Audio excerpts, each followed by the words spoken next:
You guys hear me? Okay. Grateful to be here once again. It seems like the last time I provided the invocation, we were looking at inclement weather, and I realize now that the Gulf Coast region again facing what appears to be a disastrous meteorological event. And as we pray for all of the going-ons here today, I'm going to include in my prayers for safekeeping, shelter, and harbor in the midst of the storm. Gracious and merciful Father, Almighty King, we thank you for this is the day that you have made, and we will be intentional in glorifying, magnifying, thanking, and praising you for it. I pray right now, Father, that you would provide us with divine revelation, insight, wisdom, and a harmonious spirit based upon love that can accomplish what is best and good for our community in peace and in harmony. Help us, Father, this day to see clearly those things that might escape us in our natural minds that we can provide for the benefit of every single member of our beloved Mobile Gulf Coast community. And Father, now, as another storm is imminent, we pray that you would provide blessings, safe travel, harbor, and as least a disastrous effect as your will would provide for. Guide us, protect, and keep us in your love. For this we pray. Amen. Amen. Allegiance to the flag of the United States of America and to the republic for which it stands, one nation, under God, indivisible, with liberty and justice for all.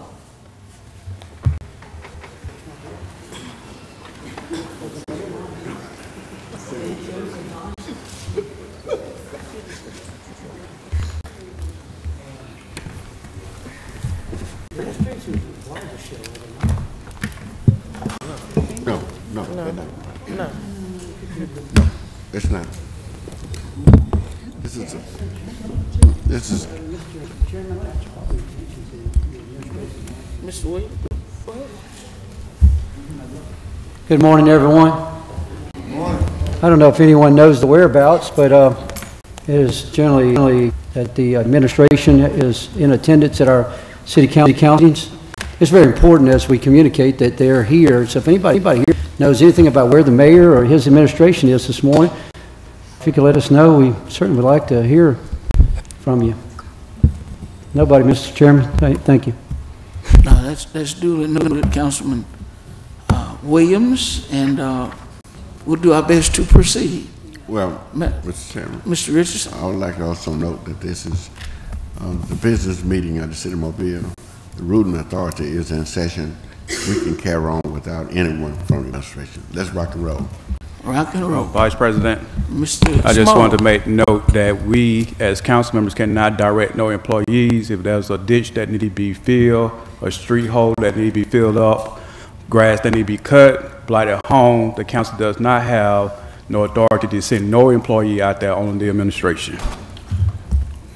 Okay. Any further comments?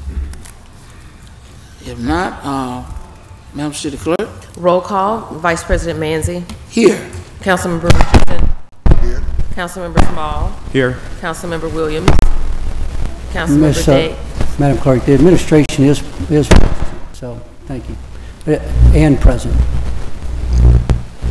Councilmember Daves. Here. Councilmember Rich. Here. Councilmember Gregory. Here. Statement of rules. Good morning. Good morning. There's too many in here for that. Good morning. Good morning. The statement of rules. The rules of the council are serious rules we ask that all would observe. First, you would turn off all electronic devices before or upon entering the meeting. We ask that any person desiring to address the council sign in indicating the resolution or public hearing agenda item that you're interested in communicating about. When addressing the council, we ask that the speaker clearly state his or her name and address. Any person desiring to speak to the council on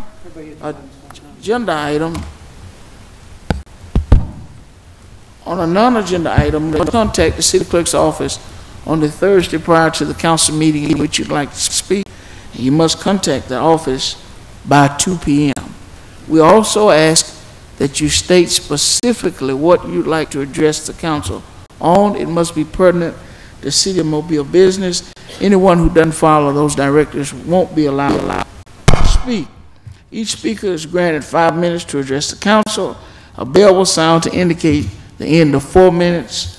The next bell will let you know that your time has expired. When addressing the council, there is to be no personal address to any individual council member.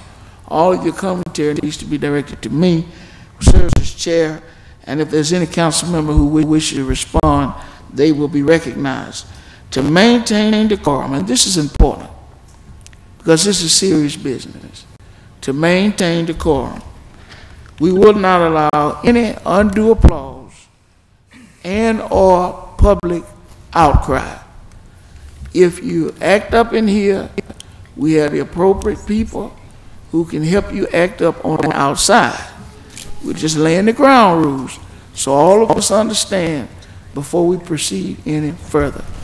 Thank you for your interest in your municipal government. We're going to amend things just a little. We have a special proclamation coming from District 7 Councilwoman Gina Gregory.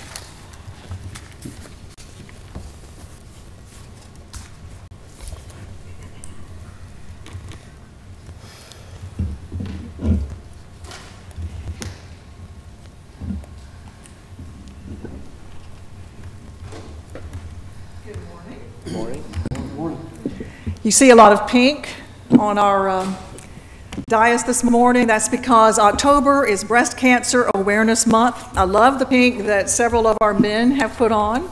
I told Joel this morning he looks like a Catholic priest, and that's perfectly fine. Father Joel. But thank you all for coming and for wearing your pink. It is really a privilege for me to be here this morning to talk about this because it's very special to me. Before I go too much further, I want to let you know that I've already been at one event this morning where the Airbus Engineering Center has raised over $5,000 for Breast Cancer Awareness Month and for research, and they did it by selling these shirts. This is the front, and then this is the back. It says, "We make pink fly." And I thought that was a really great idea for Airbus to get involved. And I hope that we see a lot of those folks wearing these shirts during our Making Strides walk on October 27th. But again, this is very special to me because, as you know, I was diagnosed with breast cancer in March and had my first surgery April 4th. That was my 21st wedding anniversary. Great way to celebrate, right? My husband decided that April 4th, being our 21st anniversary, was a great for us to remember when the healing began. We'll forget that date. So I've had bilateral mastectomy. I've had 16 treatments of chemotherapy. Last Tuesday from today was my last chemotherapy treatment. I rang the bell.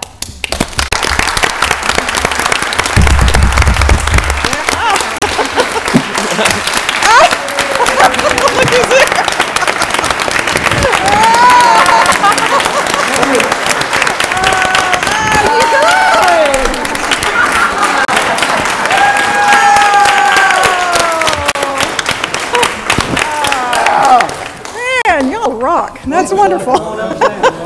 That's wonderful. Thank you, guys. That is wonderful. I really appreciate that. That is a great team.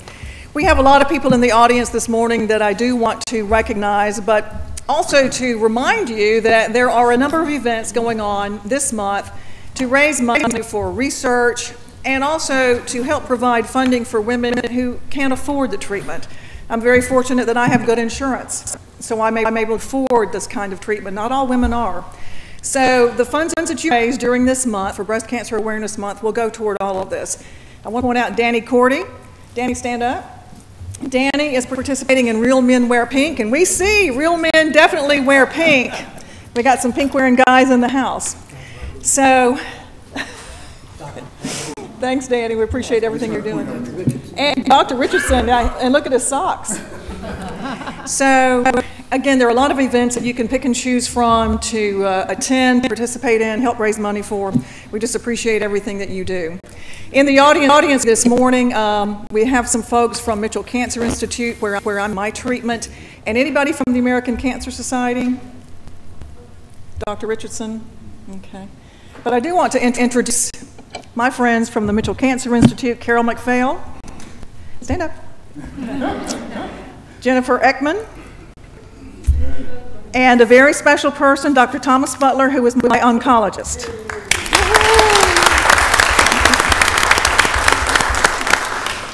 You know, I couldn't have done it without them. I think you also know that we are chronicling my journey through breast cancer treatment on Facebook. So these folks have been very instrumental. And of course, Drink the photographer has been getting video of pretty much what we have done.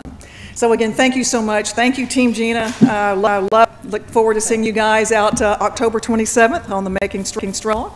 Right. We'll be there. I'm looking for that pink wig. I think that would be appropriate that day to wear a pink wig. So, you guys are great. I love it. That is perfect. We definitely have to get some photos. Marion, you must have done this. You and Carol must have gotten together to pull this one off. All right. So I want to read this proclamation before I get too far into everything. As I said, I have finished my chemotherapy. I have radiation and reconstruction to go. But when I finished the chemotherapy, I knew definitely that there was light at the end of the tunnel, because the chemotherapy lives up to its name, its reputation. It's difficult. Some drugs are harder than others. This last round, as you know, I've got treatment every other week because you need that extra week in between to recover. So this is my recovery week. I am 1 week out from my last treatment. So I'm not exactly 100%, and I've told people when I just speak when I'm not exactly 100%, and I probably won't be quite as long-winded. You see, that's not quite the case. But if I sneak out a little early, you'll know what's going on. So just thank you for your indulgence, your patience in working with me, and everything you all have done for me. Y'all have brought food, plants, you prayed with me. It has been a terrific, truly opportunity for me and for Todd, who was lost somewhere in the crowd. I don't know where he got off to. But, you know, they always say what doesn't kill you makes you stronger. Well, this is making us stronger in our faith, in our relationships with everybody. And I just know that coming out on the other side of this, I will be so much stronger, and as will my family. So thank you all for what you have, because you are a part of my family. So thank you. And Paul, I wish the mayor, he was the first one. When I announced it to the council that I had breast cancer, we brought everybody into Lisa's office. We circled around, and the mayor prayed. So that was great. It makes me cry now. So I'm not going to do that. I do want to read this proclamation. And so Carol and Dr. Butler and Jen, if y'all will come, let me present it to you.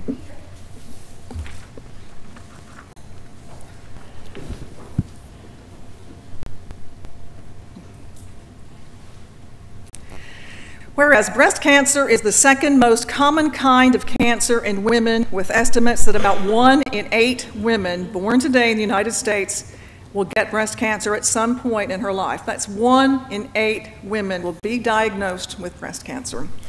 Whereas the best way to defeat breast cancer is through education, which allows early detection and treatment.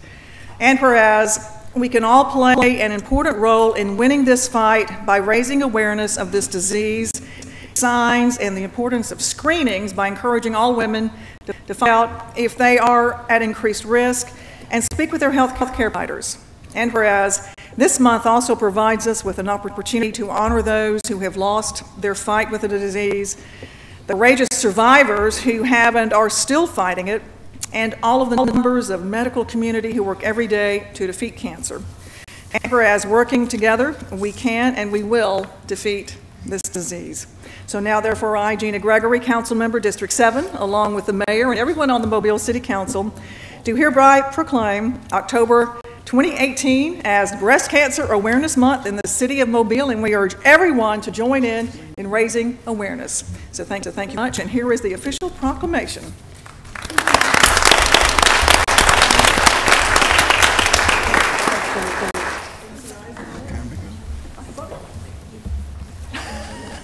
I'm not going down. He's speechless. That was the plan.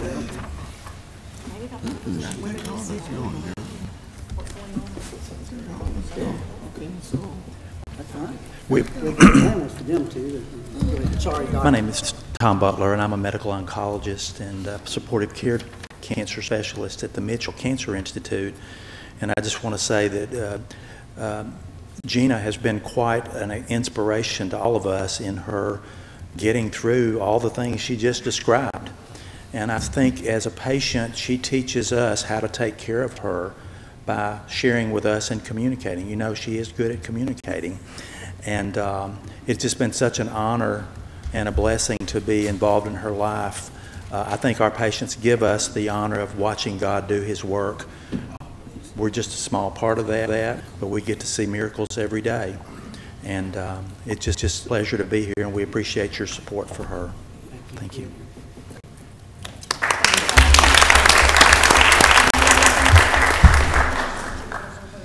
If we could, Mrs. Gregory, could we get all of you all to come up here?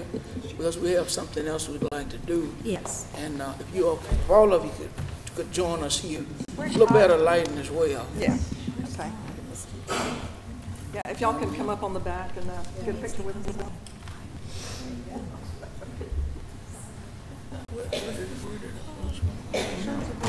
Where's Todd? We want Todd up here too. Yeah, he had a doctor appointment because he's got sinus issues. Oh, so. Okay. All right. Come on up.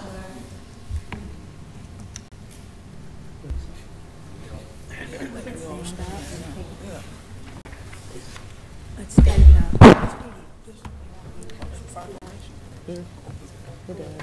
Smash the little button.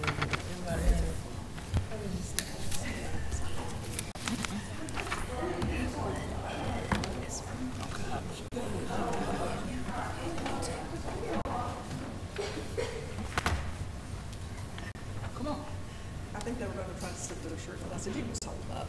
They have their team jersey on. I know, I love the team jersey. No, they're not.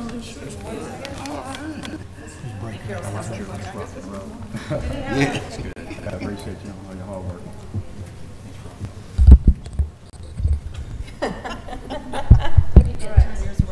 Yeah, I'm going to turn mine around.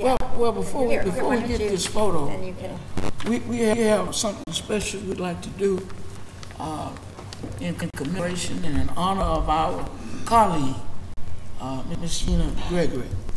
Whereas, given the enormous contribution of our colleague, Councilwoman Gina Gregory, in the areas of raising awareness of breast cancer and fighting like a girl, we could not let one more moment pass without honoring her. And Whereas her tremendous courage and openness to share her journey with us and others across the community has been both awe-inspiring and a godsend in so many ways in their own fight and to their loved ones. And Whereas through sharing her journey, she has broken down walls of silence, fear, and created a safe place filled with important information, guidance, tips, laughter, and life. And Whereas Gina efforts have also greatly heightened awareness throughout our community about breast cancer, the importance of early detection and treatment options, and Whereas Gina has graciously done all of this for others while fighting her own courageous battle against this dreadful disease. And whereas she has done all of this while not skipping a beat representing the citizens of District 7 in the city, not missing a council meeting or community meeting, and continuing to work daily on behalf of her constituents. And whereas for all these reasons and for many others, we stand in awe of our Gina and are proud members of Team Gina. all right.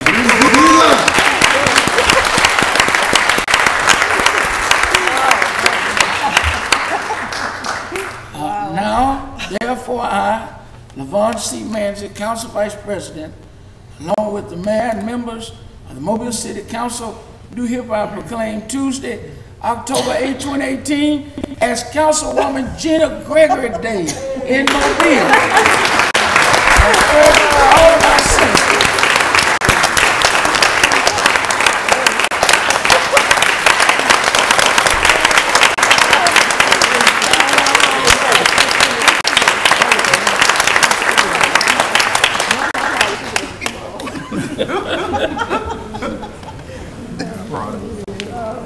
Toddy can watch it on TV. Oh, exactly.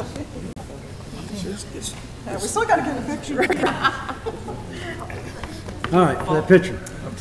I know Joel is sick.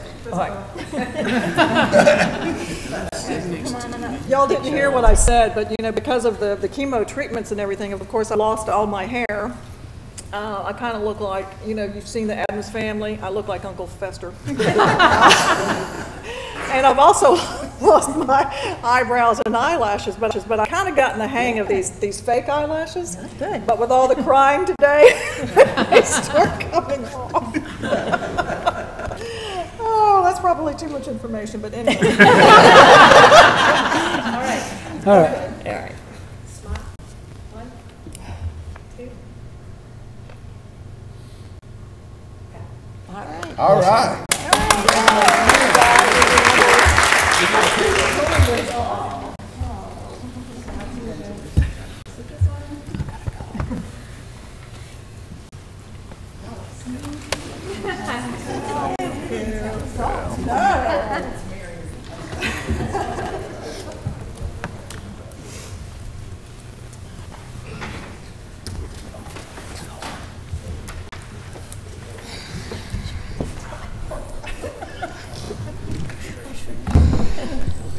Yes, ma'am. Approval of September 25th. So moved. Second. Probably motion and second and ignition. If not, all in favor? Aye. Opposed? Minutes approved. Communications from the mayor's office. Mr. Vice President, Yes, sir. the mayor did want me to address one thing that is swirling around the city today in terms of gossip and innuendo and perhaps some confusion, and that regards the future of the Oakley Museum. There have been some reports that the city is imminently going to sell Oakley and shut it down, and I wanted to give some historical perspective and then talk about where that process is, at least from the perspective of the mayor's office.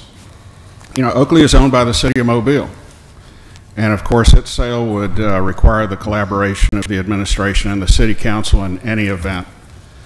And to my knowledge, that's not on the table or in your thoughts at this point. For some 15 years, probably longer, the Historic Mobile Preservation Society has managed Oakley in an exemplary fashion. For about 10 of those years, ending in 2015, the HMPS was provided a performance contract ranging from about $50,000 to $58,000 a year. By amendment, the 2015 performance contract was reduced to $29,000. According to some members of the society, the last 3 or 4 years have put strains on the society in terms of their ability to manage the payment of utility expenses of the museum.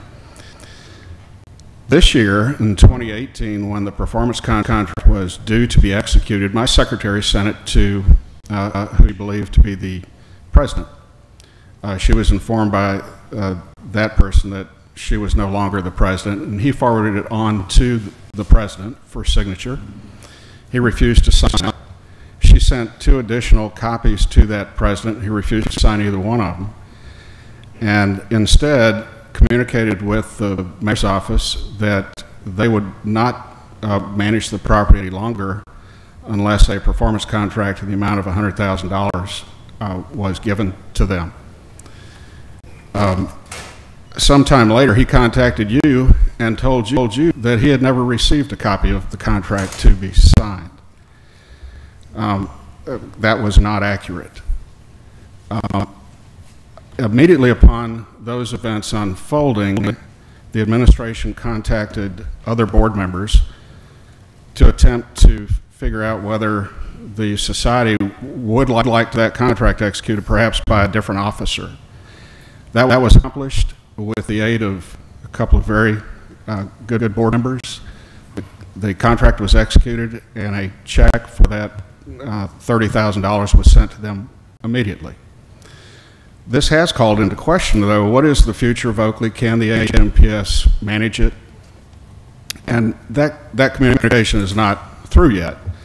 I think the communication needs to be between the city and the HMPS, and probably doesn't need to play out the way it's been playing out in the media.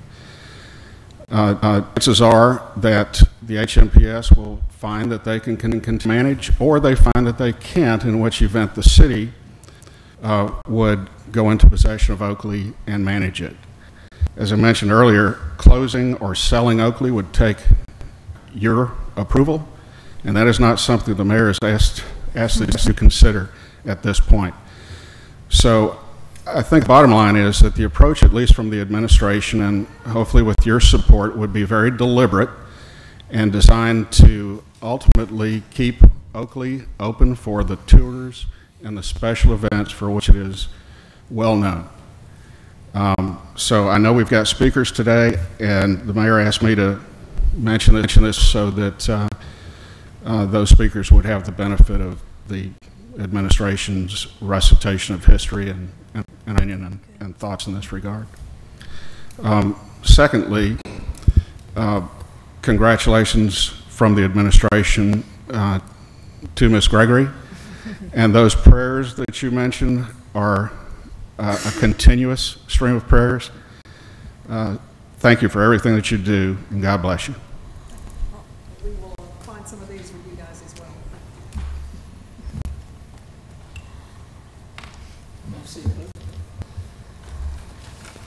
well. David Clark would like to introduce some people, special guests here today. Mr. Clark? Good morning, Mr. Vice President, morning. City Council, and Team Gregory. And Gina, you're all inspiring, and you're on our thoughts and prayers. It's exciting to introduce two new team members. I think it's important for you to see them and know them. They tell Mobile's story. And to Tyler, you want to raise your hand? Tyler Brunson comes from us from Purdy Beach Resort. She, for the last 3 years, was involved with that resort. The last year involved with selling the Southeast with corporate and associations, and she's going to play in that box with us now with Visit Mobile, and she's going to be selling corporate associations in the Alabama market and in the markets in North America west of the Mississippi, along with another team member. Tyler is going to knock it out of the park.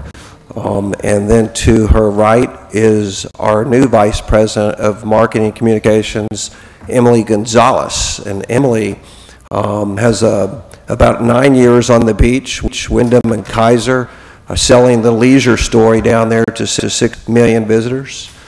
From Daphne, Alabama graduate, cum laude, and Tyler was an Ole Miss graduate. So educated, passionate about what they do. And of course, Emily is going to tell our leisure and convention story, the great story that we have. So anyway, thank you for all that you do. Thank you. Welcome, Mr. Richardson. No, go ahead. I was going to say welcome aboard.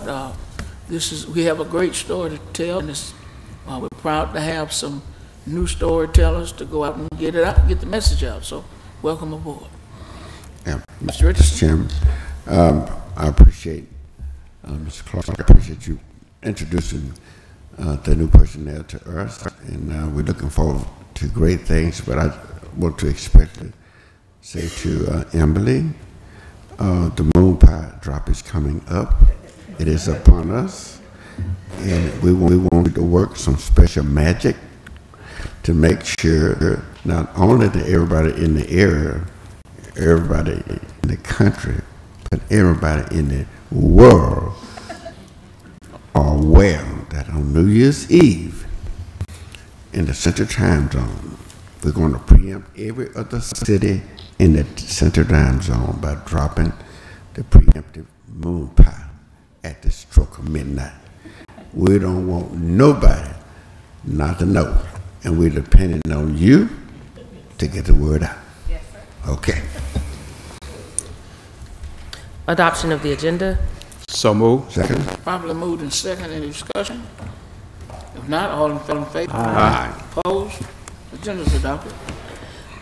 Request for a waiver of the noise ordinance on November 3rd at Summer Street and Pritchard Avenue, October 13th on South Reed Avenue, October 11th and 12th on Dr. Martin Luther King Jr. Avenue, and November 9th on Conti Street, November 10th on Government Street, November 11th on North Dearborn Street, and November 3rd on West Delwood Drive. So moved. Second. Properly motion and second. Any discussion? Not all in favor? Aye. Opposed? Public hearings. Today is a public hearing to determine if the structures at 3213 Morgan Road and 1622 Wardwood Drive are public nuisances and ordering them demolished. Is there anyone here that'd like to offer any commentary during these public hearings for these addresses? If not, public hearing is closed. Presentation of the petition of the communications to the council. Cassetta Blanks Jackson.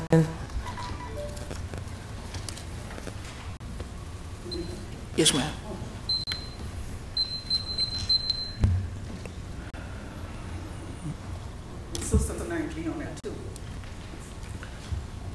Are you all sharing the 5 minutes? No. Okay, then I'll call her separately. Then. Oh, okay. Amen. Amen. Good morning. Morning. Yes, I'm Cassetta Blanks Jackson. I'm the president of the Maysville Concerned Citizen. And you know what? I just want to speak this 1103 Antwerp Street. Yes, ma'am. That's in Maysville, Mobile, Alabama. 100%. And I just want to say this thing. You know, we thank God for agape love. You know, we are praying for, we pray for people in the name of Jesus, amen. And we thank God for how you help recover that. And God said in his word, agape love. We need that. But we as African Americans, we have agape love. And love covers it all. But we just want justice and want our equal access to capital. We want to be able to go into meetings and get some things done for our neighborhoods. And I just want to leave y'all with that. Amen.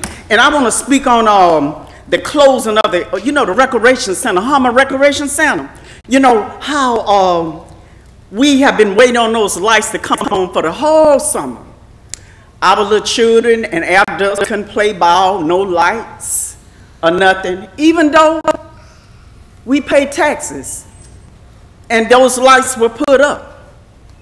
But I want to speak of the closing of the African American community centers, the recreation centers. Okay, it's been talked about that you want to close them down, shut the hours down. That's in our neighborhood, but it's all our neighborhoods. That's what you want to do. And you want to turn it over to the Boys and Girls Club. Sell it out to that. But you can't do that because we are tax-paying citizens. And also, to be in the Boys and Girls Club, you have to have sponsors. And good and well, them folks don't want to come over there and support our Boys and Girls Club as sponsors. And y'all know just what I'm talking about, our sponsor. We are tax-paying citizens, and we deserve for all that money we've been paying to go to our community centers. Don't shut them down. And Reverend Manson, I just want to let you know about this here. Now, before I get to that, I don't want to forget about that area in the back that you was at that meeting in 2017 in that room with us. We showed you the area where you all want to close down, wanted us to pay $30,000 for to shut it down, put a gate on it. But you know what we want that for? We want that to be an exercise room for our air ducts and a TV room for that, instead of closing that down. We need some activities. And also, we would like for the Recreation Department, I think his name is Collins, Mr. Collins, Ms. Frazier, and Mr. McCants to come to our meeting, which will be next Tuesday, October the 16th, if they can, so we can show them that basketball. We got enough area over there at the stadium, Homer Recreation Center. We can have a basketball goal for our boys to play at night with some lights on. We need that just like you did for the other areas. Oh yeah, I saw the person that sponsored that, but no, we pay taxes, and we want that done for our children. We got enough space out there. You can build it and put some lights down and put some seats on there, and we thank God for that. And that's what we want. That ain't no want, that's a need. Because you don't want to, you're keeping the hours closed at 7 o'clock. You can't come inside. And some of the workers, you know, I understand they may have health problems. And they ain't able to run around with them little children.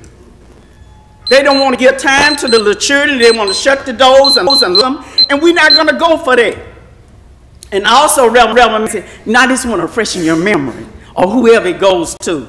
Okay, across from the Homer Recreation Center, you know, we have a nice parking lot. It floods. And we've been asking for some help over there. And also that soccer field. Now, you put all that money in that soccer field. What's going on with our recreation centers? You're running our children away. And also, what is this? Where last stadium, they're going to charge us $30 to go park. I call it the Black Classic, because that's what they used to do. Y'all can't just start a black race now, no matter how you try to. Don't change the name. So you want to change it to the Gulf Coast Challenge. But we talking about the Black Classic. $30 for the park in the area. And real man, I just want to freshen your mind up a little. You know, in 2017, we had a meeting, and you were there. Reverend Jackson, I'm so sorry. That's just one bail. No, man, that's the second bail. That's the second bail? Okay. It. I sent it to your phone. Yes, ma'am. What you're supposed to do and for the sidewalk in Maysville. Yes, ma'am. But you didn't respond. I'm working on it. Okay. Have a blessed day. You have a blessed one as well. All right now. Carolyn Blank Mays.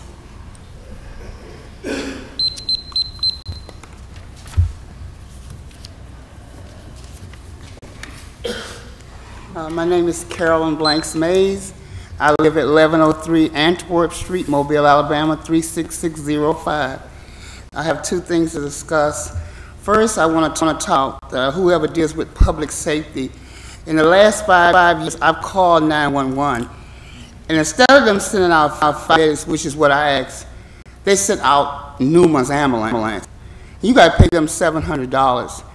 And I don't know what kind of arrangement the city got, which they shouldn't be having no doggone arrangement. And that woman that's on that 911, she asks 1,000 questions. It'll almost confuse you, all the questions that's being asked. Somebody needs to go over there and discuss all these issues with them, because you're hurting people. People could be getting help, but you're not sending out the right people, and you telling them, and then they ask you all these questions. 10 questions. And you can't do all that in that quick of a time, and your person is sick. You can't handle stuff like that. But every time, and then they took 45 minutes. I mean, what is this? We should, the city of Mobile shouldn't have no relationship that when it comes to the black neighborhood, you sending out no Newman ambulance and not the 5 minutes. There's something wrong with that, and I want to investigate it. Second of all, when you are incorporated Tilma's Corner, I think it's Tilma's Corner, the airport, I think that's Mobile Terrace, somewhere all over town wherever the line went. Now, you already knew that you was going to need more sanitation help.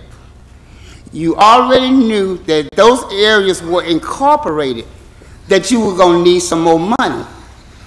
Now, our sanitation workers, as far as I'm concerned, have never been properly They have not got proper raises. They have not got proper benefits, because I feel that they are just as important as a police officer and a fireman. They are at that level.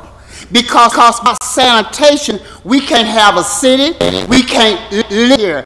Because the stench would be so strong that it would almost close down cities, businesses would leave, and all of that. So they are just as important as a police officer, because we can get our own guns and shoot. There ain't no big thing about that. And we can get some water and put out a fire, and they don't have them every day. But then you bought what? 5 new fire trucks? You build all those fire stations? But what about the sanitation workers? They are just as important as a police officer, because I can't go and pick up that 200 pound. Nobody here can go and pick up a 200 pound of that garbage can and take it nowhere. We got to have a sanitation worker, because without that, we can't even live in this city without sanitation. And so I feel that the money that you got for that BP, that old horn man down here, which we didn't need. We didn't need that old horn, that old park you got down there. All that money been going to all these little playthings that we like. That money should have been spent to bring our sanitation workers wages, benefits, and everything up to level. I was also told that you all have put those old trucks that they used to throw behind them, y'all have put it back on the street. I said, well, I can't believe that. I said, I don't believe that. But that's what I've been told. I said, well, I pray God I don't never see one of them, because I'm going to be very disturbed, because a lot of black men were laid off because of that lift truck. And now, because when that thing gets filled up, it's at least 200 pounds, and it would take 2 to 3 men to lift big thing inside that old truck. That's what it would take. So we're going to stand by and not allow the people that's the most important part of this city. The only way we can live in this city is that we got to have the sanitation. And that's where all this money that's coming into this city should go, is to the sanitation worker. That's our first people. That's the first people on the line. They have to go every day to all these, and they're overworked. Overworked. And something has to be done about it. I know you're talking about that old 5%. That's not nothing. You need to bring them up to level, the way they need to be. Benefits. Same thing that those police officers get. Same thing those firemen get, because they're just as important, as far as I'm concerned. Because of sanitation, you can't do nothing in City of Mobile. Businesses will leave, everything would happen. And I hope you don't want them to go on a strike. We don't need a strike. We need to listen to them and what they are requiring and what they are asking of. And all the little pleasure things, they can be put to the side. And you take that money and spend it for something that's needed, which is our sanitation. That's your work. time. Thank you. Let me. Thank you. Let me just make 2 observations real quick, if you don't mind. The items that have just been brought before our attention are very important items. I don't discount any of that. What they have in commonality is they all take tax resources in order to make amenity improvements at our community centers. It takes tax dollars. In order to give raise above 5%, it takes tax dollars. So while I appreciate our 2 previous speakers speaking relative to those items, if we do what they advocate on this, we won't have tax dollars. Yes, you will, because you get all of them. No, it's no. You had your turn. It's my turn. Hold 1 second. Pardon me, Mr. Jackson, Mr. Blanks. You've had your 5 minutes. It's my turn to speak. And we've asked in the rules that there be no public outcry. If there's continued public outcry, then I'm going to have to look over to our public safety director. I'm just saying, let's just obey the rules. All I'm saying is, everything that we've heard takes tax dollars. And in order to have tax dollars, you not, that's okay. Thank you. Yes, ma'am.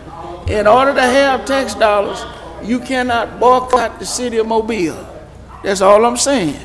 You can't give public service workers raises, and you cannot make improvements to recreational centers if you boycott Black Friday and any other Friday. We need you spending money in the city of Mobile. So it's almost an argument that kills itself. And I just want to make that note because they repeatedly come down with those shirts and yet make requests for expenditure of tax dollars. Next speaker, Madam City Clerk. Dr. Raul Richardson.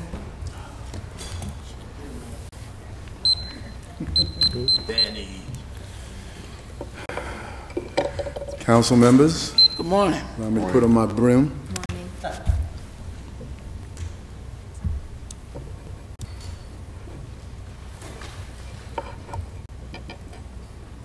Okay.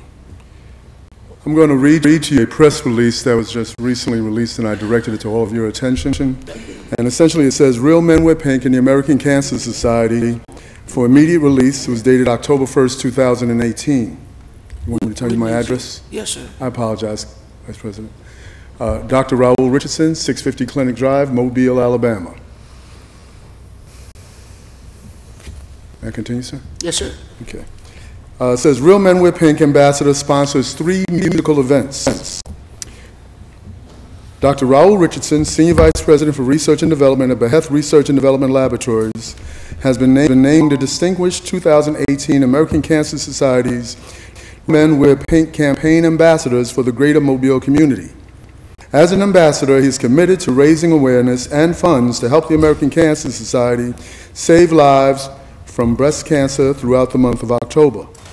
On behalf of the American Cancer Society, Dr. Richardson welcomes the community to attend 3 outstanding musical tributes during Breast Cancer Awareness Month in an effort to bring awareness, encourage, and support. On October 11th, an evening of classical Baroque music will be performed by Dr. M.A. Beheth. It will be held from 6 p.m. till 8 p.m. at the Vision Center located at 4807 Princeton Drive in Mobile, Alabama. That's your district, Councilman Gina. And also on October 19th from 6 p.m. to 8 p.m. at the beautiful St. Joseph's Chapel on the campus of Spring Hill College, which is located at 4000 Dauphin Street, Mobile, Alabama. Dr. Beheth will be rendering a Baroque performance not to be missed. Dr. M.A. Beheth has delivered stirring performances to audiences from the Chicago Symphony to the Royal Philharmonic Orchestra in the London, UK. In addition to that, a special jazz jambalaya concert on October 22nd will be held from 6 to 8:30 p.m. featuring Rebecca Barry and friends. They'll be performing the music of an American jazz tenor saxophonist Joe Henderson during the Mystic Order of the Jazz Fest, Mojo's Jazz Jambalaya monthly event at the historic Gulf City Lodge located at 601 State Street in downtown Mobile. That's your district, Councilman. Your generous donations will serve as admission to all of these outstanding events. And lastly, and I quote, "This is a cause that's dear heart, for which I feel both honored and compelled to help make an impactful difference in the lives of those who've been touched by breast cancer in my local community. Because of our efforts and those of others who support this important cause, the American Cancer Society can conduct innovative research, educate people on how to reduce their risk for breast cancer or detect it early. Furthermore, this effort helps to provide crucial patient programs like free rides to treatment or places to stay when treatment is far from home. Donations from members of the community help someone who's currently dealing with a breast cancer diagnosis and those who may face a future diagnosis, and for those who may avoid a diagnosis altogether thanks to education and prevention. So for more information or to make a donation, please visit my Facebook page, Real Men Wear Pink, Richardson. Thank you. No bells for me, okay? Thank you. Greg Reynolds.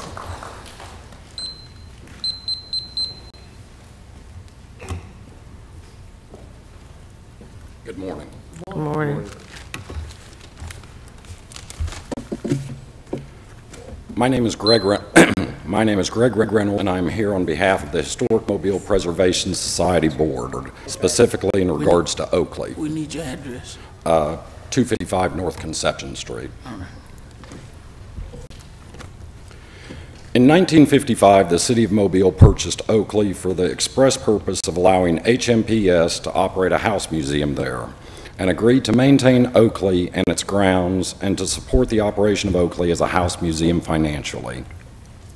Over the years since 1955, the city has upheld that agreement, has maintained Oakley and its grounds, and has supported the operation of Oakley as a house museum. Until about 7 years ago, the City of Mobile regularly maintained Oakley and its grounds and allocated $100,000 each year to HMPS for the operation of Oakley as a house museum.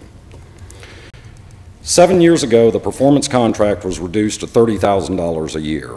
The bare bones cost to just open Oakley with 2 employees, pay the utilities and insurance, is $77,000 a year. So that means that all membership dues, fundraising, and donations have been used to barely keep Oakley open. There hasn't been any money for advertising, presenting special events, programs, hiring an executive director, maintaining the archives or the building they are housed in, and also the Cox-Deasy House, all of in need of major repairs. Previous should have come to the City Council when the funding was cut, but they didn't. This board should have come to you before the budget was approved, but a board member was in talks with the administration, so we waited and received no additional funding from the administration. We believe, as do many Mobilians, that Oakley is an important part of Mobile and truly a landmark. I've heard a lot of talk in the last several years about increasing tourism, but we have to have places for tourists to go. I am here today with hat in hand, asking the City Council to find some way to find the $40,000 a year increase we must have to keep Oakley open. Sadly, if we do not receive a minimum of $77,000 a year, the HMPS board will have no other options than to close Oakley, a place that has been an important part of Mobile for the last 63 years. Oakley has also been the home of the Oakley Bells, and they are a wonderful organization and are a major part of our community. We also have a large number of school tours every year. History is a part of our community. So we truly appreciate any help you can provide, and I appreciate your time. I did want to answer a couple of things that Mr. West had brought up in his initial statement. I've only been on the board for a year, so the information I'm giving you is from our secretary. For the last 6 years, from what I've been told, our performance contract was only $30,000 a year. The contract that he referred to that the chairman of the board, and I am not the chairman, that he referred to that the chairman of the board wouldn't sign, and they just got us the $30,000 check. That was the fiscal year contract for 17-18 because it was sent to the wrong chair. The chairman did not sign the 18-19 performance contract because he said he could not sign it without the appropriate funding. The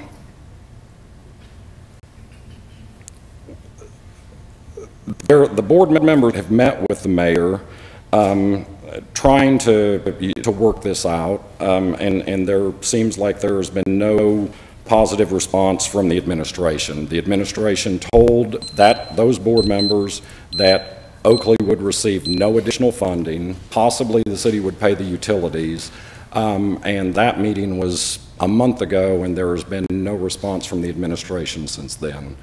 You guys know me, you know I don't come before you with frivolous stuff. I mean, this truly is an important thing, and y'all are going to have to decide what we are going to do. Thank you. Thank you. Thank you. Catherine Clifton. I don't you want to speak? Zoe Gray.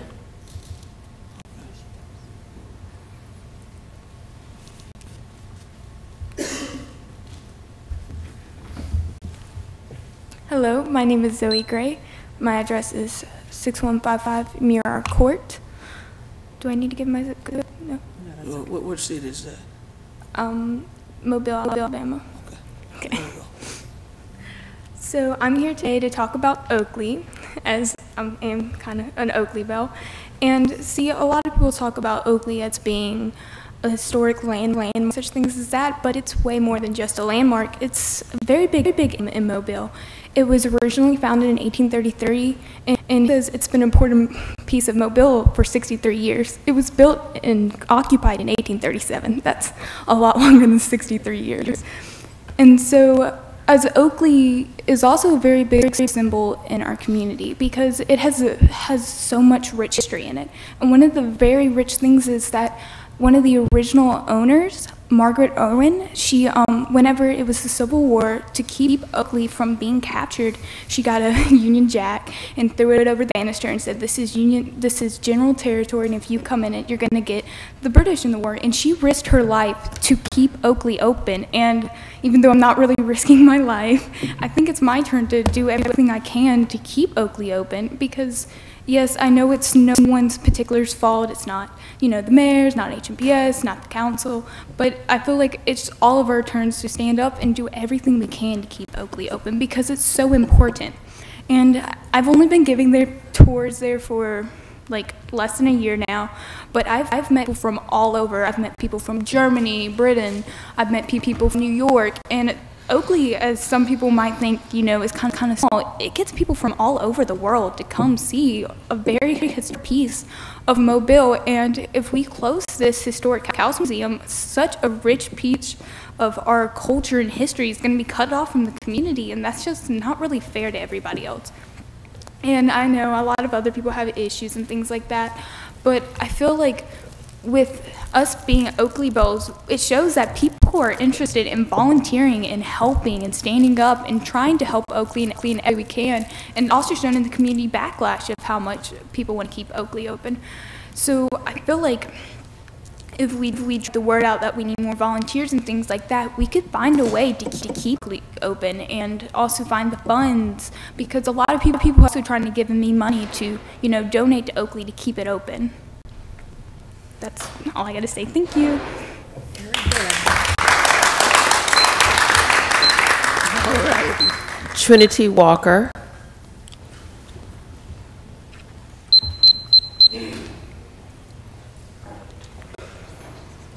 My name is Trinity Walker. I reside at 8688 Chesapeake Court, Mobile, Alabama 36695.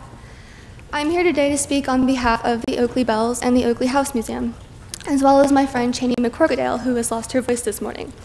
This is her petition to keep the Oakley House Museum open. She has acquired over 300 signatures from both youth and adult citizens of Mobile alike. Oakley has impacted me deeply since moving to Alabama. I'm originally from California. I lived there until I was 3 and then moved to Ohio for 10 years. So I never really knew what the South was like until I was 13. It was very hard for me to acclimate and became part of Oakley. Now, because of the opening comments from Mayor Stimson's administration, I know that there are currently no plans to close the house. However, if that is to change, I ask of you to reconsider. Oakley helped me to acclimate to Mobile. It taught me that there's so much more than meets the eye. And I've seen so many people come through and become fascinated with Mobile's history, and that is what we need. Mobile's tourism industry is the heartbeat of Mobile. I know a few of you replied to my email that I sent to you, and I thank you for that. Oakley definitely impacts the tourism industry of Mobile. It is one of the main assets that leads people into the past and helps them understand what Mobile is. It's more than just a city. It's more than just, people that love fried chicken here can hear out. I mean, that's really all you hear in the North. There's so much more, and I know that now. Mobile is a beautiful place, and Oakley taught me that. The effects of shutting it down would have a terrible impact on the tourism industry as well as the future generations of Mobile. I believe that educating our youth on what Mobile is and what we were is very important. History teaches us empathy, especially Southern history and the, injustices that took place in the past. I believe that learning about where we came from and where we are now is very crucial. It teaches our youth to have empathy for the people around them today. And that is really all I have to say, so thank you. Thank you. Thank you. Renee Bolts.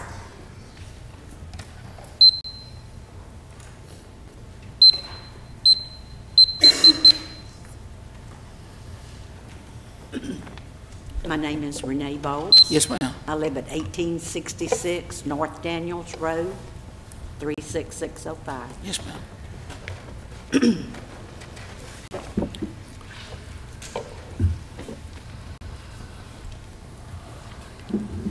Whoops. Thank you for placing us on the agenda today. I'm here to represent Revitalize DIP, which is Dauphin Island Parkway. Revitalize DIP was initiated to inspire, motivate, and recruit people to improve the quality of life in our community. Our main goals are to eliminate blighted areas, increase safety, and encourage commerce. We also encourage support of two other groups in the area who have similar goals. My purpose today is to invite you, our city leaders, to attend our rally on November the 3rd at BCC Run on Dauphin Island Parkway. With this rally, we hope to unite the community and voice the concerns affecting DIP. Of course, any resident of the city is welcome also. And I have individual invitations here for all of you. Do I give these? City Clerk? Yes, ma'am. Thank you. Thank you. Thank you.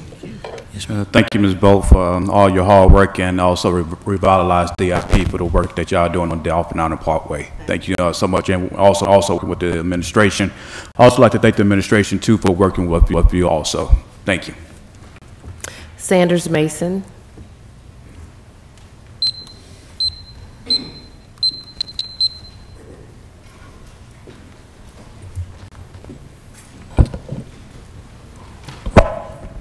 $5504 Woodside Drive, North, Mobile, Alabama, 36608. Good morning. Good morning. Good morning. My name is Reverend Sanders H. Mason III. I am bivocational. I pastor the Hope Chapel AME Zion Church, and I am an operator 3 with the trash department. Mr. Chairman, ladies and gentlemen of the City Council, we rise first this morning to thank you for seeing the need to increase compensation on our behalf. We want to say thank you for your concern for the citizens and the taxpayers of the city of Mobile.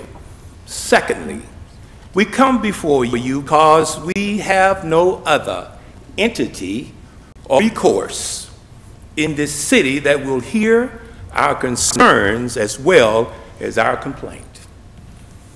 We are overworked due to the shortage of employment, employees, and equipment.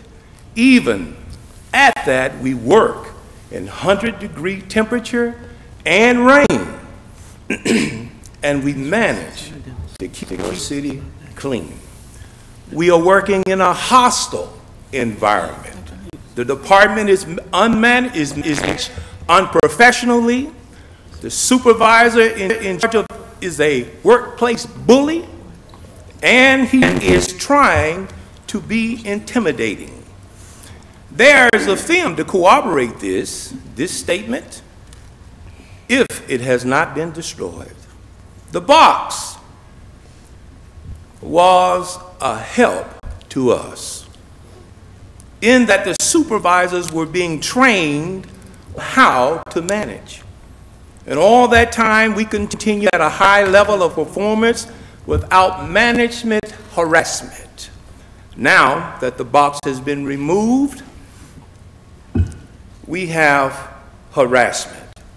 The relationship between the interim director, the supervisor, and the workers has continuously deteriorated. Our voice has not been heard by interim director, the Human Resources Department, nor the mayor's office in the form of a petition. It seems as if it has fallen on deaf ears. You, ladies and gentlemen, are our next to the last stand of hope. And in 2018, men and women should not feel like we are living in the Jim Crow era, nor should we feel our jobs are threatened by what appears to be racially motivated. The committee that was selected by the Public Works employees to represent us, that sat down to relay our concerns to the interim director, have either been moved to other departments or their positions have been eliminated. So, our question is, what is One Mobile? And who does it apply to? Thank you. Mr. Chairman, Mr. Woods? I have a statement from the mayor in reference to trash pickup, reference to Hurricane Michael, signed this morning. Hurricane Michael has been upgraded to Category 2 hurricane, likely to reach Category 3 once it reaches the Gulf Coast. Tropical winds are expected to reach 195 miles westward. I'm preparing for an emergency declaration. Trash pickup is already behind. Earlier this morning, 22 of the 36 Public Works employees called in sick. Additionally, 10 Public Works employees left their posts without permission or authorization and are considered absent without leave. I'm directing all able-bodied Public Works employees to return to work and continue trash pickup to avoid delays for our citizens. Vice President Manzi. Mr. Small? I'd like to ask a question to our attorney, if possible. We've been listening to the public workers for months and dealing with harassment, the box, etc. How can the council launch an investigation?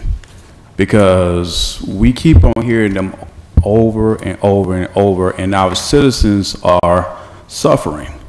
And I can imagine the disrespect that the employees get because how the county be disrespected. So how can we launch an investigation to see exactly what is going on before we just stop hearing this over and over and over and try to see what can be done with the situation that the workers are bringing to us? I understand that we are limited of what we can do because we do not instruct no employees, but yet there is affecting the citizens of Mobile. So how can we launch an investigation and what can we do from here? I don't have the provision of the Zogby Act in front of me, but there is a section of the Zogby Act that does authorize the council to investigate. I believe you guys would have to vote. If you want, I'll be happy to look it up and know what the procedure is. Vice President? I will tell you this. I can help Ms. Cochran with that question. I'm not talking to Excuse Vice me. President. Mr. I would like to ask you to work with our attorney to lead this effort, if it's possible for us to go ahead and lead an investigation, because again, we've been hearing this over and over and over. And for them to say they fall to deaf ears, we don't have a person to listen to them. I mean, basically, we could be moving on to something else on the agenda if this was squashed months ago. And I'm going to ask you, Vice President, to work with our attorney to see what can we do from here. I have absolutely no problem with that. Mr. Richardson? Yes, sir, Mr. Vice President. I agree with Councilman Small. Something is wrong for that many employees decide to walk off the job. Something is wrong. You know what it is? It's to cry out for help. Amen. And it seems to mean that if we don't help them, they will not get any help. The Vice President, you can appoint this matter over to the Public Service Committee to conduct an investigation as to what's going on. We don't need to, we got all of the power we need. We don't need to check with nobody else.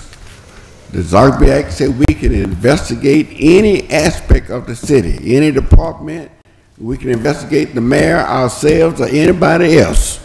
We have the power. I don't think we need to wait another moment, another hour, another second. think we need to do something now before it is too late. Councilman, we welcome an investigation, but I want to make sure something's not lost here, okay? We often make the comparison between public works and public safety. And in a moment, Chief Barber will tell you where our public safety people are right now and what they're doing. When I was reading this statement, this is a directive from the mayor under 1144C37. I've instructed all able-bodied public works employees to return to work. That is a direct from the mayor with an impending storm.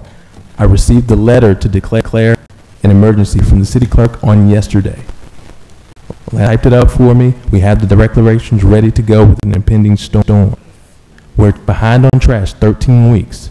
And so, just to be clear, the mayor has given a directive to all employees who are able-bodied to return to work. That includes the 22 who called in sick and the 10 who decided to leave and be absent without leave. Mr. Vice President. Mr. Richards? I agree with what we just heard from Attorney Ricardo Woods. What we're saying has nothing to do with them going to work. Right. If I issued the directive for them to go to work, that's what they ought to do. It has nothing to do with investigating what is happening to them. Correct.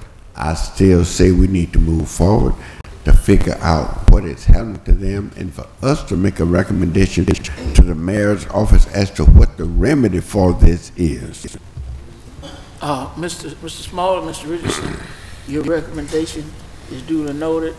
Madam Council Attorney, if you could look through those provisions and get us something as soon as possible relative to how we would proceed, it certainly would be appreciated. Reverend Mason? Yes, sir. Do you have any further commentary, or is there any other questions of Reverend Mason? Mr. Chairman, yes, sir. We are not located on Gale Street. We are on Hertail. The trash department was moved from Gale Street some time ago. So when you send your cameras to investigate us, we won't be there. We'll be on Hertail. Well, thank you for coming down to... Mr. Vice President, I have a question. Mr. Davis and Ms. Rich. For Reverend Mason. Reverend Mason, the form that I got from the city attorney says that when you called in to speak, the subject was trash in his neighborhood. That's right.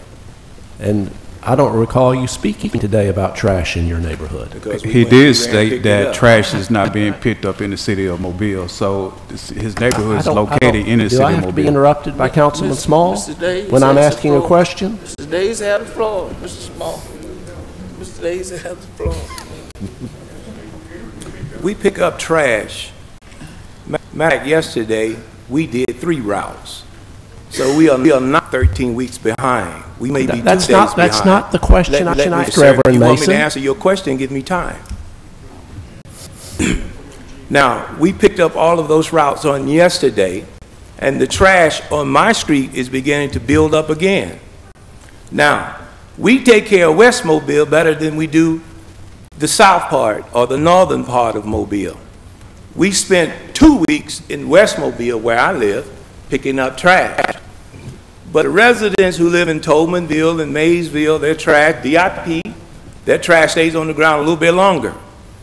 We were on Tolmanville side and we were instructed to go to West Mobile because the citizens out there cry a little louder than the ones in the north or the other parts of the city. Now, on my street, I had trash. When I called, we had trash on the ground. And I'm talking about the citizens on my street, as well as these gentlemen you see standing behind you. Thank you. You're welcome. You're welcome. Thank you very much. Mrs. Rich, do you have a question for Reverend Mason? It's not a question, but I would like to address the group. Well, if that's okay. wait, before you go, Sure. Anybody else have a question for Reverend Mason? If not, Doc, you can take a seat, and then everyone else just has some commentary. Okay. Thank you. Thank you all for your time. Yes, sir.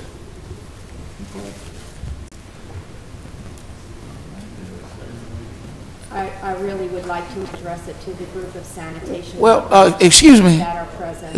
If y'all could hold up one second. And I know Mr. that Rich is going to be quick. You heard the directive. So you need to be and quick. So I know that you have to pay attention to this directive by all means. So don't take it lightly.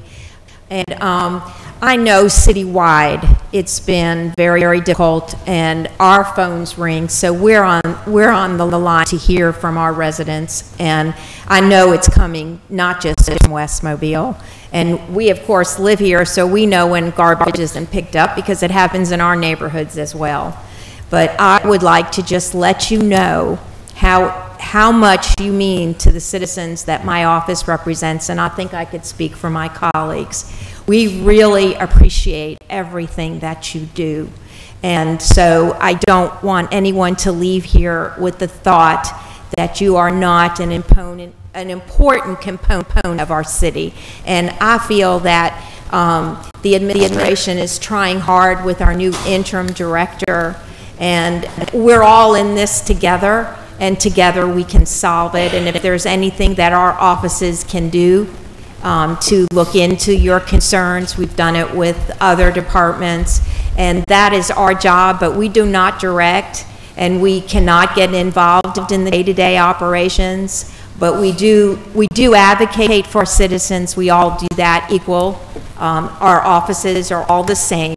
No one is more powerful up here than the next person. And so, again, I just want you to know from the bottom of my heart, I speak for residents that say you are very, very important, and we appreciate everything that you do. Thank you. Mr. Chairman. Mr. Chairman, may I clear something up? There's a difference between garbage and trash. Garbage is solid waste, the automated trucks. Trash is your debris, the curb. Mr. Chairman. Mrs. Gregory. Thank you. I do want to follow up with what Mrs. Rich said. We have heard you for months, maybe a year, which is why we were happy to work with everyone in the department, including Mr. Young, who is here, to try to get you some more money. And it wasn't easy, but we made that happen for you because we heard you, and you are first responders. There's no doubt in any of our minds that you are first responders. And as first responders, you have a big job ahead of you now.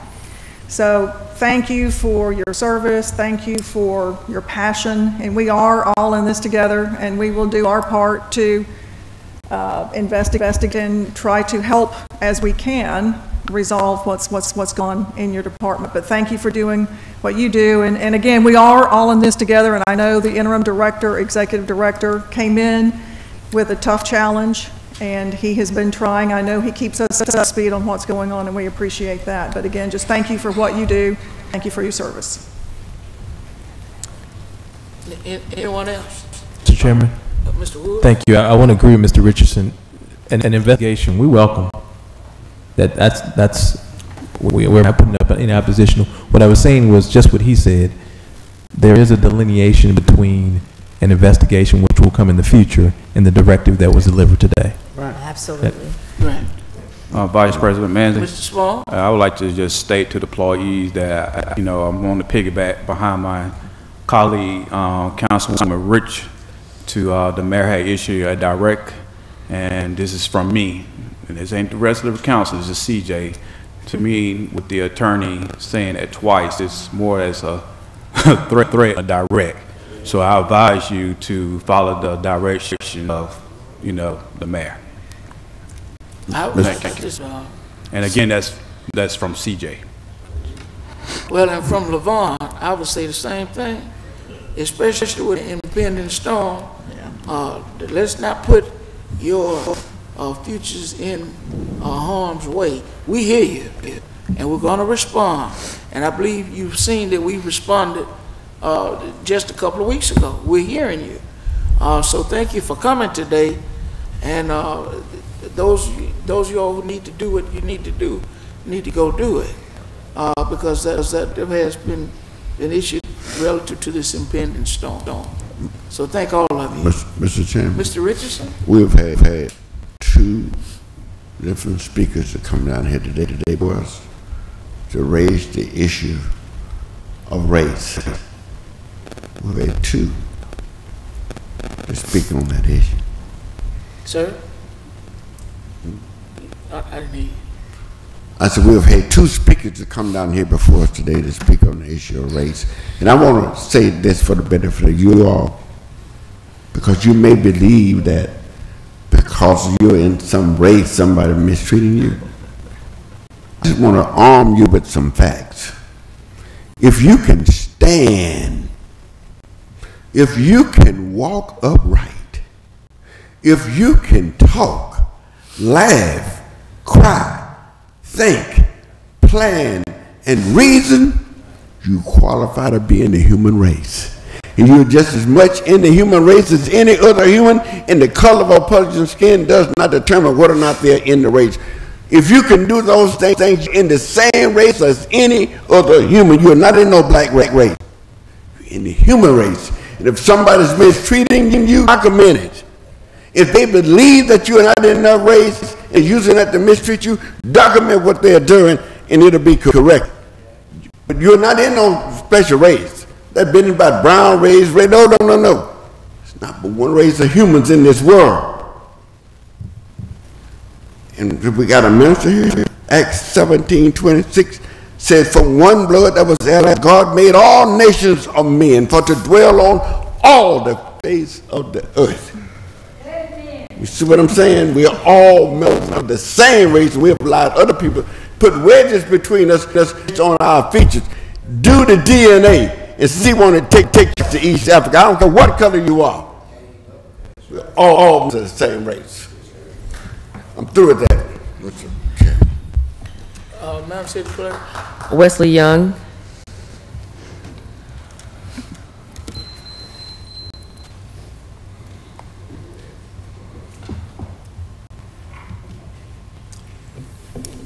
Good morning. Good morning. Wesley Young, 3058 James Street, Mobile, Alabama. I'm here this morning to thank this council for finding a raise for those employees of public service.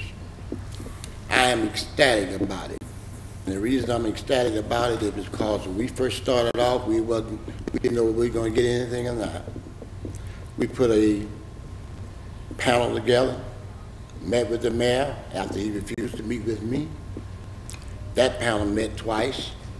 Third time, they were told to come before the council on an individual basis if they want a raise. What we heard here this morning is just factual. We can play it and talk about investigation, but I've been hearing about investigation now since May 1st. You ordered an investigation May 1st. You haven't got a conclusion of that investigation yet as of yet. There was 4 women on the panel that we met with the Turner Woods with. One was Eileen Carter. She no longer has a job. Her job was abolished. Walked up to her and said, listen, today you meet me at 2:30, and when she met, they told her, you no longer have a job. He was a Caucasian.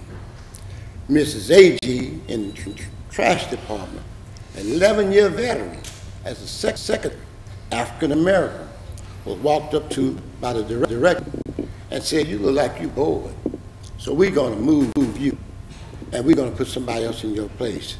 They moved her in our building with the assistant superintendent, where there's no computer, there's no ways for her to do any work.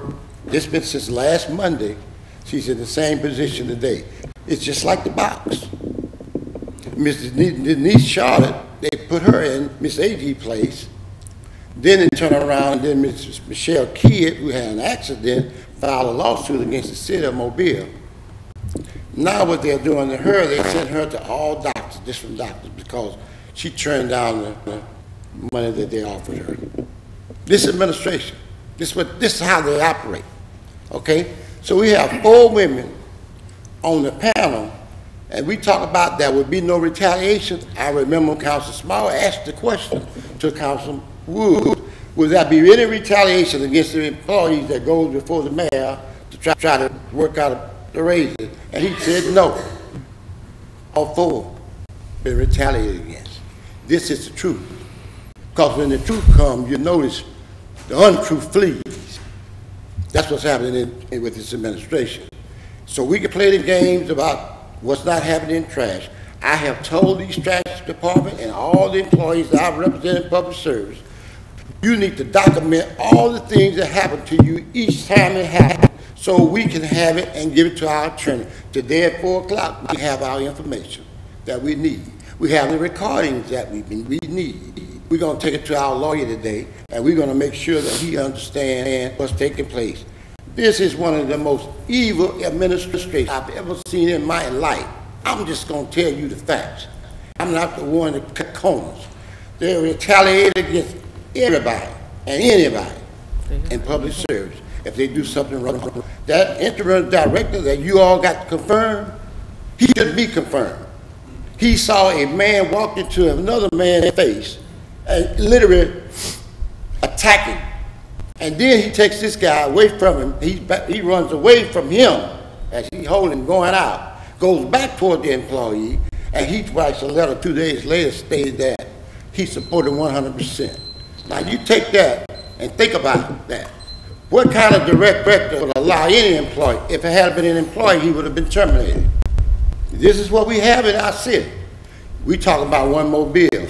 What you have done with the raise is created a one Mobile environment. You're moving the needle that way. But let me give you an illustration about one Mobile. Let's go back in history. I want you to take a ride down there on Broad in St. Louis Street, where you see those two statues of the late John L. LaFleur and the late Mayor Joseph Lang. They put Mobile first. They saw a racial divide in our city. They came together and put the city first. They locked their hearts and their arms together. They met together. And when all these problems happened all over America, Mobile stood out because we didn't have all these racial problems. So when you want to create Mobile, you have to take all Mobile forward. You can't leave any of them behind. These employees will not be left behind as long as I got breath in my body. They're not going to be left behind. We're going to stand up and tell the truth. Thank you all. Mr. Young. Have a great day. Mr. Young. Yes, sir. Those 4 employees, were they merit employees or non-merit employees? Well, 3 of them merit employees. 4th one, I think I don't know if she was a merit employee or not, but we couldn't get anything for her under the merit system, so I assume it might have been an appointed position. So this has been presented to the personnel board. We are in the process of meeting today to do all of that work that needs to be done. But this lady, Mrs. A.G., is just like in the box, just like these other employees was in the box. Y'all call it timeout, they call it the box. We're going to find out whether it's the box or the timeout, or do we need to make sure that this never happened to another employee. And whatever is necessary for us to do, that's what we're going to do. We're tired. Thank you. Again, Mrs. Sir. One more thing. All these members in public service I represent, the mayor has given a directive to work. Make yourself available and go back to work now. Go back to work. Thank y'all.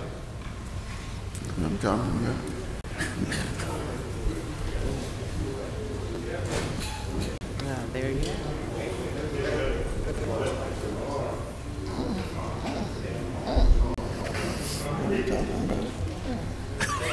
Mr. Chairman, Yes, sir.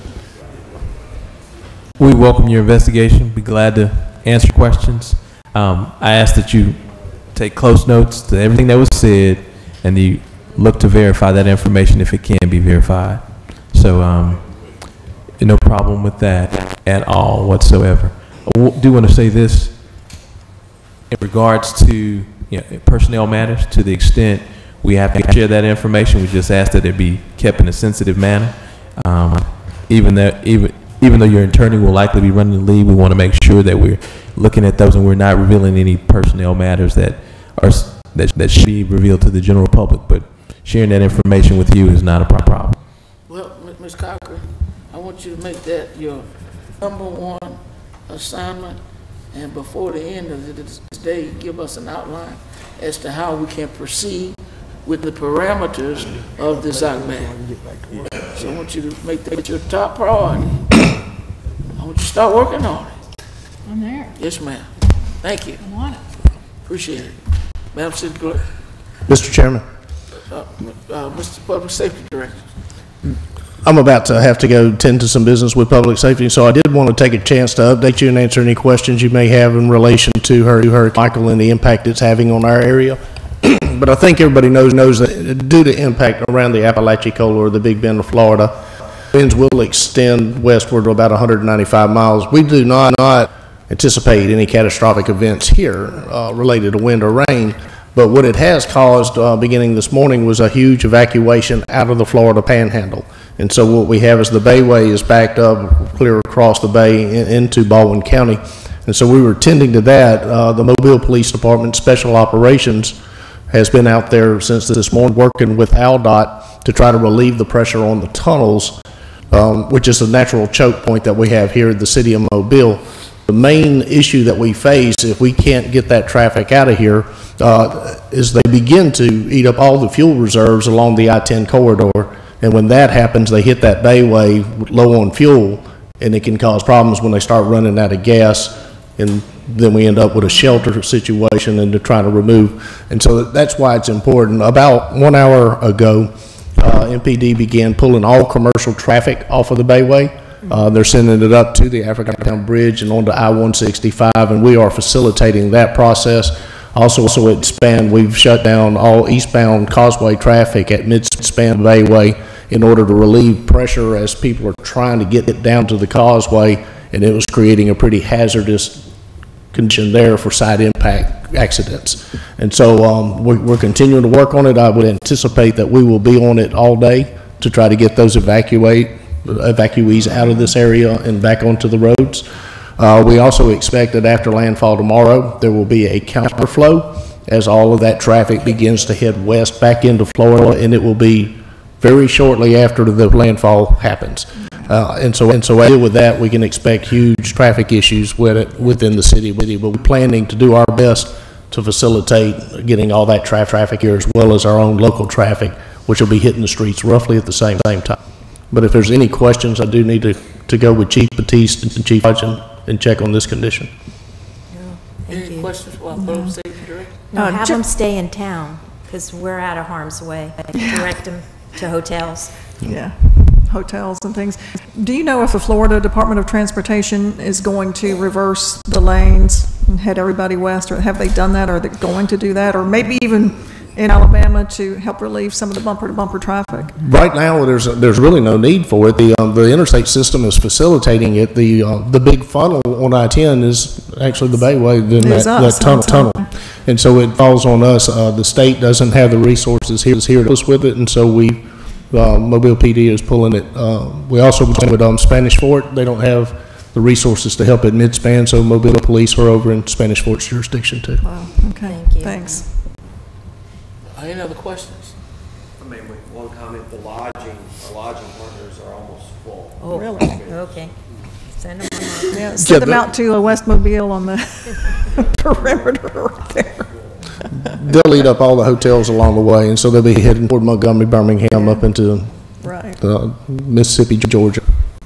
So all Mobilians should be very nice to our visitors, because we know what it's like to have to flee. Oh, yeah. Well, it may be a huge inconvenience for our local traffic, but we are doing our absolute best to get this traffic through here. Thank you. Okay. Mr. Chairman. Thank you, Mr. Public Safety Director. Mr. Woods. And just so, in anticipation of Hurricane Mike, I understand there'll be additional rain. You all are witnesses to that. Most of our trash division was here today, and they normally mobilize in the morning. And then they just left here at 12, so that's 6 hours of trash delay that we did not receive. Understand that will have an effect on your offices. You will probably receive the phone calls, in not only this week, but in the coming weeks. Just anticipate that and let them know that they will be working on that to clean that up.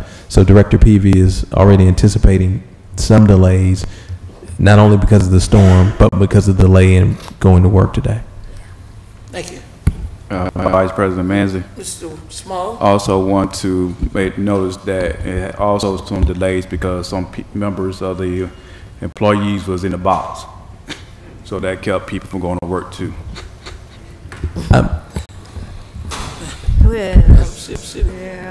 Mr. Chairman, Mr. Woods. I don't know where that information is coming from, Mr. Chairman, that's not accurate. You can check with Mr. Peavy on that. Just want to make sure we address that.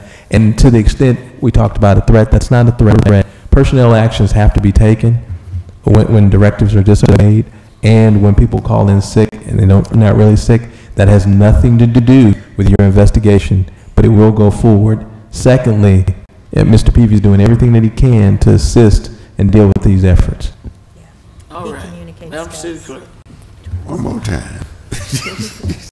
Ordinance is held over 64025, rezone property at 556, 566, 576, and 600 Ziegler Circle East and 7331 Ziegler Circle South from B3 to I1. So moved. I'm going to read all of them together. Yes. Good, thank you. 64026, rezone property at 5803, 5807, 5811, 5812 Walkman Lane from R11 to R3.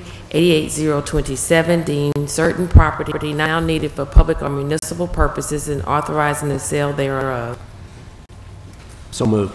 Second. Proper motion and second in the discussion? Yes. Mrs. Rich? I'd like to talk about the rezoning on Altman Lane, which is for student housing. I'd like to thank that particular development team. They are from out of town, but they've worked with local resource in their engineering aspect of their development. And I had the opportunity to meet ahead of time of the Planning Commission, and then, of course, the Planning Commission's recommendation.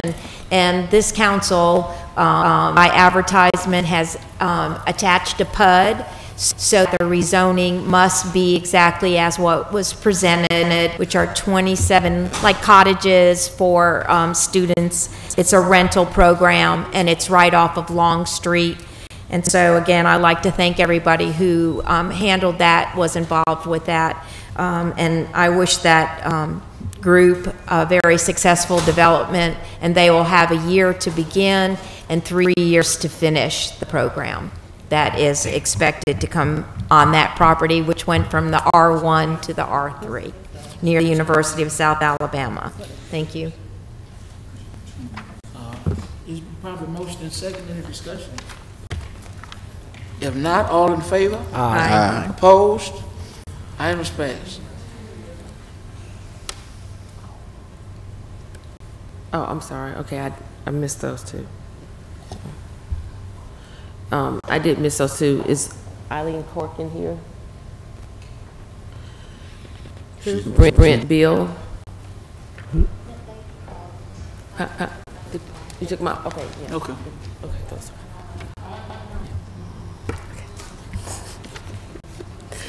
CIP resolutions held over. 21687, authorized contract with Pope Testing Services for 2018 CIP citywide resurfacing to provide geotechnical engineering services and test materials to be used in construction. So moved. Second. Proper motion and second in the discussion? If not, all in favor? Aye. Opposed? Item passed. Resolutions held over 01688, authorized agreement with ALDOT for Dolphin Street from Sage Avenue to West I-65 at Spring Hill Memorial Hospital. Agreement for right-of-way acquisition. 21691, authorized contract with Azalea City Grill to provide food and beverage concession services for the Azalea City Golf Course. 25692, accept one permanent drainage easement and one right of entry for the Florida Street at Casile Street Drainage Project. 31701, authorize the mayor to apply, accept, and receive funding from the 2018 Consolidated Rail Infrastructure and Safety Improvement Grant. 37693, approve the application of Louis Peter Iman King Fundraising, doing business as King Limos, for a certificate of public convenience and necessity to operate a limousine service. So moved. Second. Proper motion and second in the discussion? All in favor? Aye. Opposed? Items passed. Ordinance introduced for the first time, 06028, amend, suspension of the rule. This ordinance for level 4. No. No, we have to vote on this one. It's the one with the minor changes. 06028, we need to vote on this. Is the, for emergency, for the fairgrounds. Emergency. Motion for the suspend rules for immediate consideration of ordinance 06028. Second. Probably motion and second. Any discussion?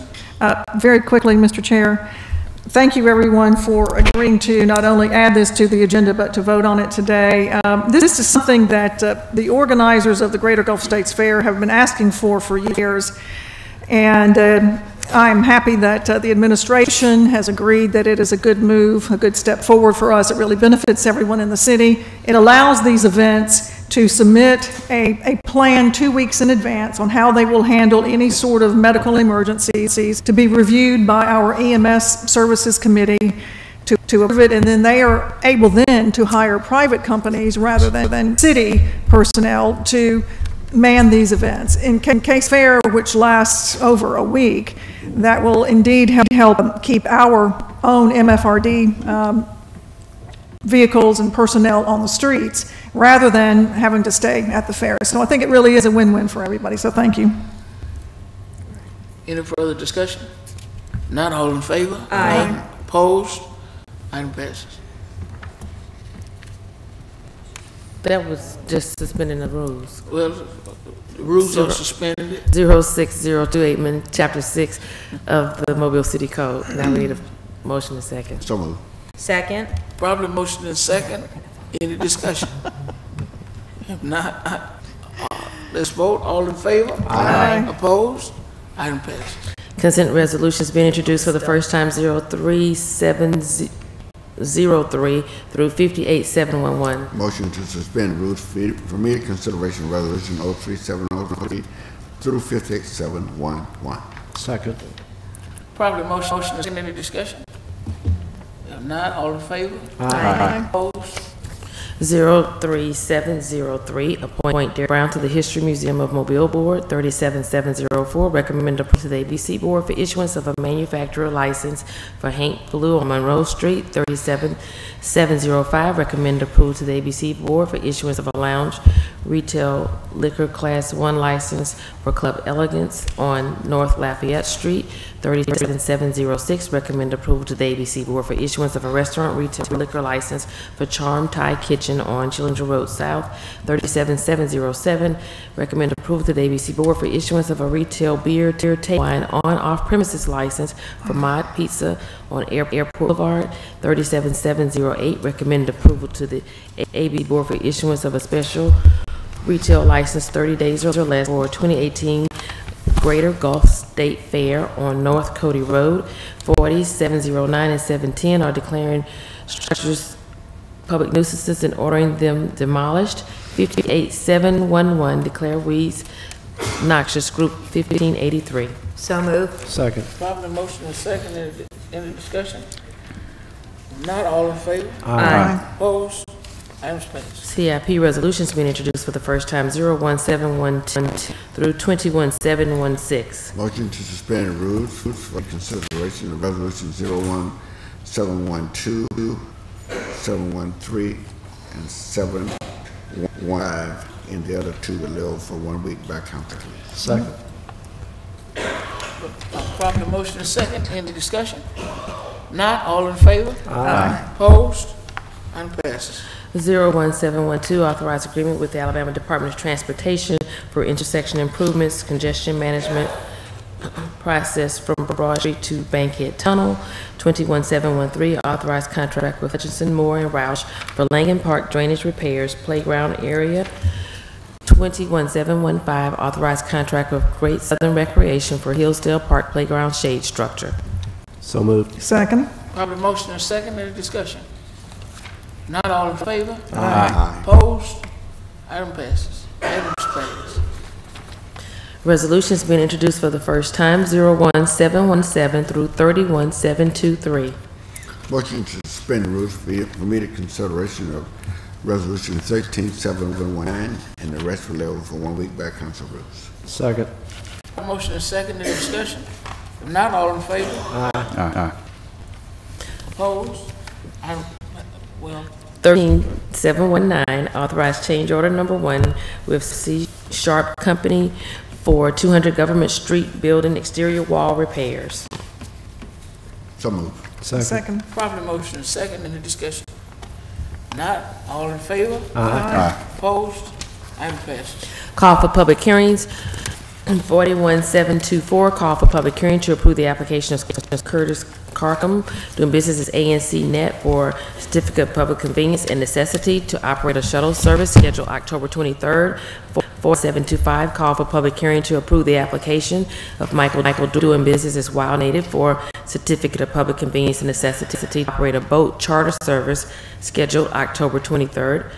41726, call for public hearing to rezone property at 3262 Old Carlisle Street, northeast corner of Old Carlisle Street and First Street, from R1 and B1 to B3, scheduled November 6th. 41727, call for public hearing to rezone property at 3703 Old Shell Road, southeast corner of Old Shell Road and West Wacker Lane, from R1 to LB2, scheduled November 6th. So moved. Second. Properly motion and second. Any discussion? If not, all in favor? Aye. Opposed? Public hearings are called. Announcements. Mrs. Rich. Oh, thank you. I'm going to ask the Public Services Committee to look at October 22nd, which is a Monday, to do the cell tower, 5G placements, and tower poles, whatever you want to call those, and also the parking ordinance that was just on our agenda. But again, October 22nd, I'm hoping for 9 o'clock. It's a Monday. So as soon as you know if those dates are good, I know, I understand it's good with our attorney. So if that's good timing, I'd like to have that meeting. Okay, Councilman Small? You're fine. I just got to be at Craighead Elementary School at 10:30 for a program, but 9 o'clock, it should be okay. I just have to leave by 10:15. Okay, so we'll make a proper announcement to the press through Marion's office and City Clerk's office. Thank you. That's it. Mrs. Gregory? No, thank you. Mr. Davis? Thank you, Mr. Vice President. I would just like to mention again that there will be District 5 community meeting Tuesday, October 3rd. That's 2 weeks from today at 6:00 p.m. at Westminster Presbyterian Church, corner of Airport Boulevard and Sage Avenue. I look forward to hopefully having the mayor there, as well as Public Safety Director Barber and Interim Public Services Director Peavy. That's 2 weeks from today, 6:00 p.m., Westminster Presbyterian, Sage and Airport. Thank you. Mr. Richardson. Thank you, Mr. Vice President. This evening at 5:30 p.m., we will be holding our District 1 Jobs Fair at the Dumas Westerly Community Center, 126 Mobile Street. Dozens of companies will be present to offer job opportunities, and all of our citizens seeking a job is welcome to come. There will be a meeting regarding park amenities coming to Aaron Park. This meeting will be Thursday, October the 25th at 6 p.m. in the Booker T. Washington Elementary School on Andrews Street. That school is right across the street from the park. All citizens interested in Aaron Park are encouraged to come and be educated on what's going on, and we can get your input at the same time. Thank you. Thank you, Mr. Richardson. Mr. Small. Thank you, Vice President Manzione. Last week, Councilman Richardson, the mayor, and other city leaders had a chance to go to Toulouse, France, the world of Airbus. It was a great opportunity that to see, what's in store for Mobile. Only thing I have to say is that I encourage all young people to get involved into the curriculum as in aerospace. Aerospace is going to be a big deal here in the Mobile area, along with the port. Airbus had committed to Councilman Richardson and myself that they was going to even start an apprenticeship program. We know that BC Rain High School is already dealing with the aerospace program. And at BC Rain High School, you're even able to have some college credits to go toward aerospace. Aerospace is going to be very big, and Airbus helping it to come into our community and start an apprenticeship program is going to be big for our community. Also, I encourage all young people and people who are even looking for jobs to look on AIDT.com. And please just look among and see what job that you like to do, from welding to electrician. Again, jobs are coming to Mobile. Can't stress that enough. I also would like to say that with all that being said, that great things, again, is coming to Mobile, Alabama. It's up to us to be ready. As TDJ said, get ready, get ready, get ready. We have to, be ready for the great things that is coming and in store into our area. Also this evening, I will be attending 2 community action group meetings. One will be the Oakdale Community Action Group meeting, which will be held at 5:00 p.m. At Smalls Mortuary located on Broad Street, and also at 6:30 p.m. I will be at the Riverside Community Action Group meeting at the Riverside Church, located on Dolphin Island Parkway, inviting all the citizens in the Oakdale and South DIP area. Please come out and see what's going on in your neighborhood. Thank you, President Manzi. Mr. Wick? Okay. Well, Mr. Gregory? You got another one? Okay, that's fine. I want to announce that I'll start a series of community meetings for District 2, starting on Thursday, October the 18th, at the Green Grove Baptist Church. This meeting is for the residents of Happy Hills, Lewis Quarters, the area over there by the lumber company. We're going to be meeting at the Green Grove Baptist Church at 6 o'clock. On Tuesday, October 23rd, we'll be at the Hope Community Center, and that's for the Plateau and the Magazine Point area residents. The meeting at Green Grove is principally to talk about the future of Josephine Allen and the just rampant blight that persists in that area. We've asked that the interim executive director of the Public Works would be there, along with the mayor is always invited, and Kim Petway from the Mobile Housing Board will be present. And then on Tuesday, October the 30th, at the Mount Gilead Baptist Church, we'll have that community meeting.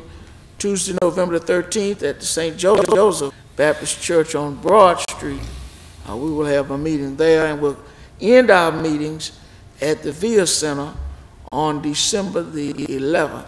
So citizens of District 2 have 5 opportunities to come and talk with your councilman directly, and talk with the Public Works Director directly. I have 1 employee, just 1. She's not able to knock down a dilapidated house. She can't cut your grass. She can't pick up your trash. She can't plug your street. That 1 employee that I have, she's able to do a whole lot of things, but she can't do any of that. All of that is administrative. And I'm bringing the administrative department heads in the community so that you can talk with them directly. I don't mind being your advocate, but you can advocate for yourself. And you have 5 opportunities to do it. This will make, when I conclude in December, this will make my 51st community meeting, probably more than the history of any council person in District 2. I'm just putting that out there. So I'm not running from my citizens in District 2. Work for you in District 2. I want to recognize my moderator, Dr. Frazier of the Revelation Baptist Church. I believe all of us on this end are members of the Sunlight District Association, and I'm sure he would welcome everybody on this end to come on in. And then I want to recognize our school board commissioner, well, I'm going to do it because you're here, Mr. Robert Edward Battles Sr., who will be celebrating 50th wedding anniversary. And I'm going to be there because I've never seen his wife. So I'm going to go. I got to go to that. I didn't think he was married, let alone 50 years. So I'm going to be there early, Bro Battles. Thank all of you. This is a great council. This has been a great 2 weeks. All of them have been traveling. Glad to have them all back in the city of Mobile. Any further announcements? No. You know, before we go, I want to, well, we're here now. I just want to recognize our staff, the city clerk staff. They do a great job. We don't say that enough. Madam City Clerk, I'm paying you all a compliment. To our assistant city clerk, she does an awesome job. Jennifer, Miss Lana, Lana, I get my fault, Miss Gaucher, to Miss Fairley, who's been here I don't know how long, she's our right hand, and to Marion. Thank you, Mary, you do an outstanding job. Let's give them all another big round of applause. Do I hear a motion? Is there a second? Second. Any discussion? No. If not, all in favor? Meeting adjourned. We here now? My pleasure, friend.